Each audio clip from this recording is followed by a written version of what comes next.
that gives you much more confidence in what you're doing.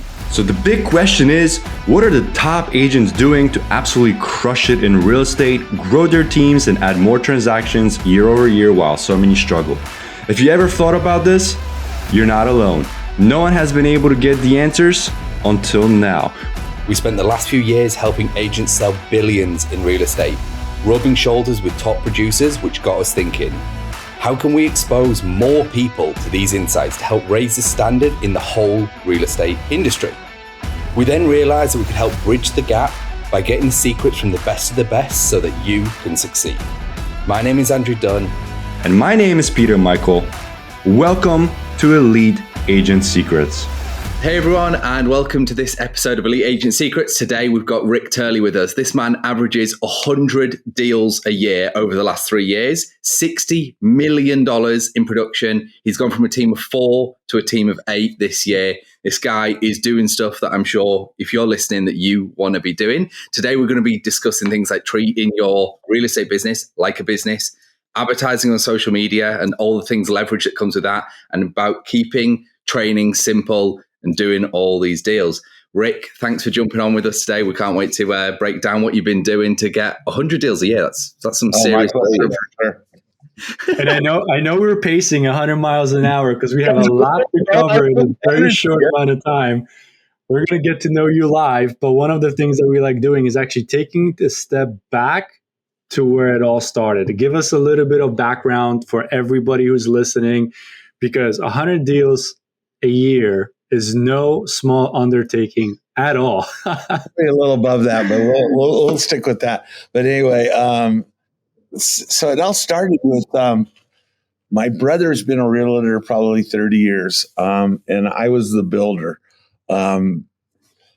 Before that, I built furniture, and I had a manufacturing business, and then I had a retail business as well. So I was used to doing business. And then me and my brother kind of went in partners in the LA area. And anyway, as I got older, I was like, I can't keep doing this. I got to stop. And so me and my wife, she got offered a job here in Las Vegas area. And it was like 10 or 12 years ago. And we came out for her to do the interview. We fell in love with the place, the growth, what was going on. It was, and she goes, you realize if we bought a house here, you wouldn't even have to work. You could basically stay at home and, we could afford it. I'm like, wow, that would be nice, right? I was excited, I don't have to work. But after about a week I was over that part. So I said, I had the same office as my brother. I watched him do it for the past 10, 15 years. I'll go get my real estate license. And then that'll be something that I can do part-time, keep me busy and out of trouble, so to speak, off the machines and all that stuff that goes on in Vegas. And anyway, I took a liking to it right away. I enjoyed the people. I enjoyed the negotiations. I worked for some conventional brokerages at first. I saw right away that was not the way for me. I just was like, you guys are making this way too hard, right? So immediately I started taking 20 to 30% of every check and putting it into some type of advertising. And I had gotten that from my days in retail and in the furniture manufacturing arena, that basically if you were going to run a business, you needed to have that plus your money for your materials or whatever, and then your payrolls and et cetera, and your profit margin. And it's worked great. It worked really, really well. So what was your first year like when you dived in? What did you have a barnstorming first year, or was it like I did 4 deals? No, it was crazy slow, right? So I started like late in one year, and I think I did like 4 deals, right? But I didn't get my license till November or something like that, or nice. 2 deals. Yeah, it was something low. And then the first year, the recession was still raging here. People were losing their houses.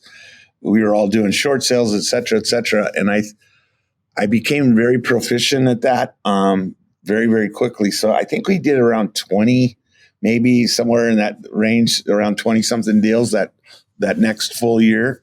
But it wasn't a lot of money. I mean, I remember it was like, is this, my wife was laughing at me going, is this really worth it? For everything you're doing. And I'm like, yeah, it's fun. I like it. I was still driving around a truck every day. So the gas money was through the roof, but that's what got me going on the short sales. So you've actually basically survived the two worst economic downturns. So you started in around 2008 with the housing crash, and now you've obviously gone through the pandemic. And in both times, so you were well prepared. But this pandemic, you were like, don't know, wait, mate, this is going to be a walk in the park. It scared me at first, and I pulled back on everything. I was like, put the brakes on everything. My old business, antenna went up, and I went, oh my God. And then I realized after about 3 or 4 weeks, oh shit, I got to get that money back into everything. People are, this isn't going to slow down at all. And it actually, went through the roof. I think it's interesting. One thing I'm going to say, I'm a little bit disappointed about your move to Vegas, because I was really hoping you're going to say, my wife thought we could have an illegal casino. We're going to make loads of money.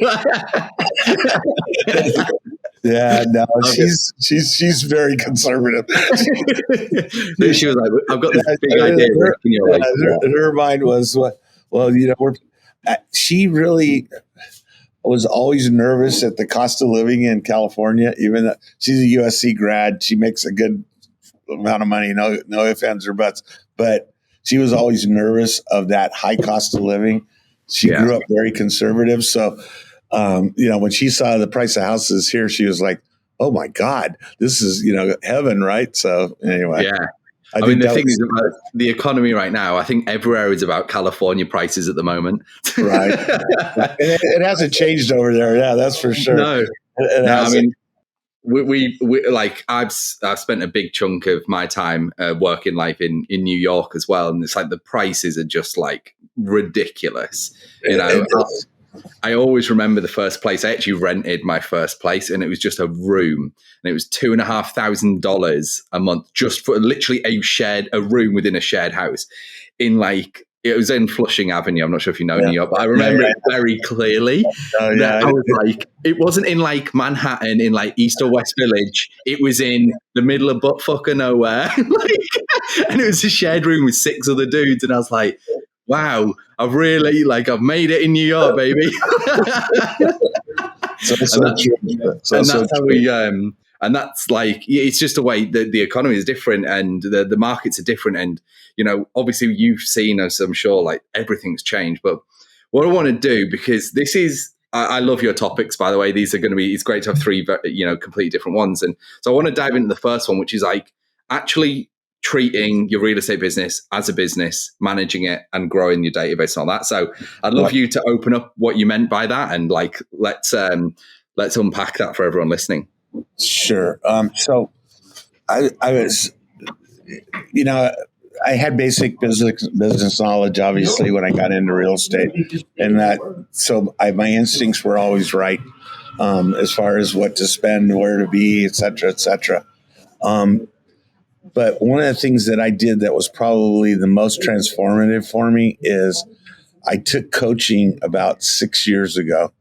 And I'm not one to be coached. I really, it's just like the brokers from the original brokerages I was at. I was like, I don't know whether you know what you're really talking about. Right. Ego got in the way type thing. It did, right? And so I had picked up this CRM program, and basically it was one of the all-in-ones. It's one of the big names, Sync. And I was using it and because I was starting to collect all these people, and I couldn't keep track of everything, and I was like, I got to do something on that. So that got me into that. Then they introduced me to some people at Metrics Coaching down in Scottsdale. Great guys, great guys.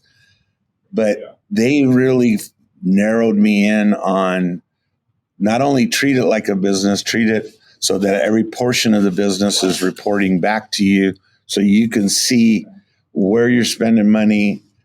It's working. I knew overall that spending money on the advertising was working because I kept growing in volume, right? And I'd go, okay, I'm spending 10 and I'm getting back 40. I'm good, bro. So I was roughly checking it all out. but I wasn't doing it at a microscopic level or an in-depth, they call, getting into the weeds part of it. Since taking that, we've done that in a very transparent manner with everybody in the company. I could flip this around. I don't know whether you can see that big TV up there, but it has all our numbers constantly flashing through it. So what we spend on Google, boom, we know what our return is. What we spend on Facebook, we know what our return is. What we spend on the portals, we know what our return is. And it's constantly updated daily. So we can see what's going on with the business 100%. That gives you much more confidence in what you're doing. And it gives the team much more confidence in what they're doing as well. They can see that, we're giving up X amount, but look at what return we're getting and what we're all about. And that just really appealed to me. And so I think it's probably that next step that you have to take after you figure out, how do I keep track of all these customers? Then you really have to monitor all the things. I'm very quick to try anything as well. That's something I see a lot of people are very, I want to call it fear-based in their thinking. And I'm very quick to try it, but also very quick to fire it because I've got all those numbers coming at me in a very short and compact way that I can constantly read. So that's helped a lot. I think this is no joke. I think of everyone we've brought on at this point, you are the first person that has tracked your numbers that granularly. Like, we've had a lot of big producers track all their numbers, right? Like, that's not weird. Like, we've had people who do 4,000 transactions, it's like crazy. Right. And it's like, they all know their numbers. They all know, hey, we spend this on advertising every month, and hey, we do this many deals every month. But we haven't had anybody go, this is what we do on Facebook every day, YouTube, Google, whatever, every day. These are our numbers daily. It's shared with the team daily. We review them daily. We try stuff all the time, and everyone knows where we're at. Is like a phenomenal level of granularity. I love that because that's actually how I do business. Like, in the very first business that I was actually a part of, we had exactly the same thing. We had a TV in the office, and it was, I'm not sure if you know what Google Analytics is, but it was a website, right? And we had live Google Analytics. They have a live feed of everything that's going on. And the CEO it was like a 60-inch TV in the middle of the office, and full time all day was the live feed of Google Analytics. So everybody could see exactly what's happening, right? So Rick, to Andrew's point, like, my question is, first of all, how are you tracking this? Do you have a team that's helping you do all of this? Like, is this in-house? Do you have like lead gen companies that you guys use to be able to have this level of depth and understanding and granularity in your business? So obviously when we started, we couldn't do it all in-house. So that was done more, basically I saw what we needed to do to get granular. I hired a guy out of Arizona that had gotten that granular for other people. He set up the basic system for me. I tried some of the other brand name ones that supposedly will do that, but there was so much data entry to their programs that it really wasn't cost efficient. So we've created, actually, it's all out of Smart Sheets. I hate to say their name on the thing, but by updating in Smart Sheets as we're going along with every purchase, everything contract that's going on, it's allowing that data to be fed in there. We did finally bring all of our advertising basically from Facebook and the social media, Instagram, et cetera, YouTube, all that. We have brought that in-house, and that's been a huge improvement. Why do you think that that's the case? It's the data. The amount of leads we're getting, the quality of leads we're getting. We're able to control what quality, what amount we want, et cetera, right in-house, and make daily adjustments to it. And that has been huge for us. We just started that about a year and a half or so ago. We were letting Sync do, and we still do let Sync do Google. They're fucking whiz bangs at it, and we haven't dug deep enough yet into it to where I feel like I can get more bang for my buck out of them. And that's what I started doing with all of them is where's my bang for my buck out of this company and where are they coming into it? And that's what going granular does for you, as you know. By doing that, because we hear a lot like Facebook leads suck, these leads suck, those leads suck. So how are you making that work for you specifically? Because you're saying you're changing things on the daily. I'm assuming you guys have some kind of process to make those decisions, right? We do, and it's basically trial and error.